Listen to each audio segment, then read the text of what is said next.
Welcome to Let's Talk Investing, a co-production of the Globe and Mail and the Investor Education Fund. I'm Rob Carrick, personal finance columnist at the Globe and Mail. And with me is Laurie Campbell. Laurie is the Executive Director of Credit Canada, which is a not-for-profit credit counseling agency. Laurie, let's talk about getting into trouble with credit. What are the danger signs? What tells you you are getting in over your head? Well, there are a number of danger signs. Certainly, if you're finding that you're using one credit card to pay another, that's one big sign. Obviously, you don't have the cash to actually start paying those credit cards directly. Another thing is you use credit for everyday purchases. A lot of people don't realize that they're doing this. They may say it's because they're getting points or miles or whatever the case may be. But if you find you're doing that because you're just waiting for the next paycheck to carry you through, it's also a big sign. Obviously, you're getting collection calls or you're afraid to open your mail. Those are big red flags as well. And certainly, if the amount of money that you're putting toward unsecured debt is any more than 15% of your net income, that's a problem. Did you say 50%? 15%. Okay, so that's a good way to total up Yes. to see whether you're offside. Now, let's say you've admitted you've got a problem. You can't. It's something. It cannot hold. You've got to do something. How do you attack this? Well, the one thing that people need to do. There's a number of great computer programs out there that you can use, but I say take a pen and a paper and figure it out on paper. It's the easiest way to do it. Figure out what you have coming in as far as income, your expenses going out, and then your obligations with your debts. Get rid of your high interest debts first. I mean, retail cards are sitting at 28.8%.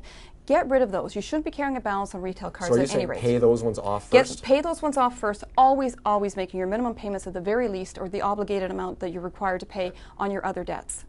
Let's say you still can't do it. Let's say there's just so many cards and so many different things you owe, and you total it up and you cannot even make the minimums. Where do I go then? Well, a lot of people do feel overwhelmed, and they may think that they're not able to pay because they can't really ascertain what their expenses are in relation to what their debts are and how much they have coming in and out.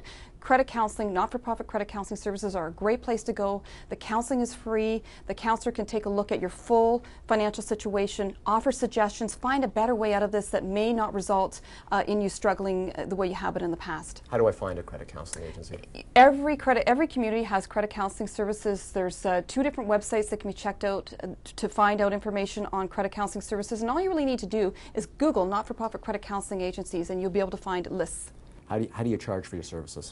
Our counseling, as I say, is free, and it is across the country in most communities, and we do make our revenue from creditors. So most of our revenue does come from creditors to support the agency and the mission that we have to educate people and also help people through financial difficulties. Last question. I'd like to know about your clientele. I mean, people might have an idea that people running into these debt problems are, at the lower end of the income stream, but talk to me about the variation of people you see. Well, this is the thing. Debt has no bias, and it's quite fascinating for people to understand that we have doctors and lawyers coming to use our agency, and we also have people on social assistance, and everywhere in between, many professionals, many people that are well educated in other areas of their life, not well educated with their finances. Interesting. Thanks, Laurie. Thank you.